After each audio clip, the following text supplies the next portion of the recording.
Okay, hi. I'm recording here. This is Les Miller trying to get my face a little smaller here. Trying to make a quick little cell phone video for my Mr. Les YouTube channel. Hopefully it works out. I'm standing in front of the illustrated chart of world history. I'll get you a shot of the other side here. My wife, she gave this to me as a Christmas gift, I think about a year and a half after I became an Adventist. If you're not familiar with it, it's 18 feet long and it crosses over Bible history along with history of the other great ancient historians like Herodotus, Plutarch, things like that. I don't want you to see how messy my basement really is. But here in front of the first panel, where's my finger? There it is. First panel in which we talk about Adam and Eve. Doing this because I want to discuss, getting camera again, Christ's human nature for just a moment. It's I don't know how much people in other denominations really think about it, but the idea of Christ's human nature, within us as Seventh-day Adventists, sometimes we can go back and forth a bit on it because we like to divide the question into a little more than what most people say in most churches. Most people, they just say he's God and man together, fully God, fully man. And they leave it at that, which really, I think that's the best way to do it. How I'll be ending this video with is don't overthink it. But sometimes we as Adventists can overthink it. Did he have a pre-fall? Where's Adam and Eve? There it is. Did he have the kind of human nature that Adam and Eve had before they fell into sin, or did he have a post-fall human nature? The human nature of us going through all of world history. Well, sorry, scratch my nose. If you believe it was a pre-fall human nature, then the question can easily come up as to, was it a fair test? The Bible says Jesus was tempted in all points like as we are, yet without sin. But in a pre-fall human nature, Adam and Eve hadn't sinned, they were perfect.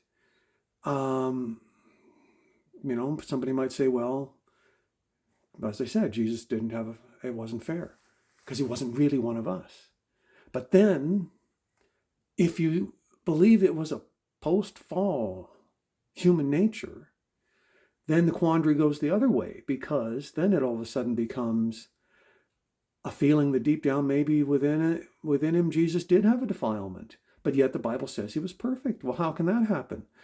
I think the reason why this quandary exists is because I don't really think the doctrine of original sin is a true Bible doctrine. I think that's something the Catholic Church made up and that really isn't true, and that most Protestants do just sort of take for granted. When we're tempted, the Bible says we are the ones drawn away by our own lusts. And I'm not going to edit this to put any words on screen or anything. I'm just making it and posting it. You'll have to look these verses up. I use Bible Gateway. Anyway, we feel tempted. We think we're already defiled. And if he was tempted in all points, like as we are, yet without sin, if it's in all points like as we are, therefore it must be post-fall. But again, people just feel that it's a sin to be tempted, and that's the whole thing. It's not a sin to be tempted. I've said it before in my videos on the sanctuary and why people of other churches find it so hard to believe. I really don't think Adventist theology believes in original sin. I think the better way to say it, original sin is there's a guilt from Adam and Eve passed down to all of us. I think it's weakness of character, and we are responsible for our own sins when we give in to temptation. But Jesus, being tempted in all points like as we are, he never gave in. Now, I got to hold this phone is heavy. All right. That's not working either. Just rest my hand for a moment and then I'll try this again with this other hand. I just don't want to drop the phone. Brand new phone. How else to say it? What else to say? The one big problem with the idea of a post-fall human nature for Jesus Christ. I've never heard a Seventh-day Adventist yet who goes on and on and on about it, who doesn't end up suggesting some sort of legalistic interpretation, like we can save ourselves by our prayer and our faithfulness, just the way Jesus went through 33 years of life depending on the Father above. If we depend on Christ, we can save ourselves. No, it's still by grace through faith. It's Jesus who saves us no matter what.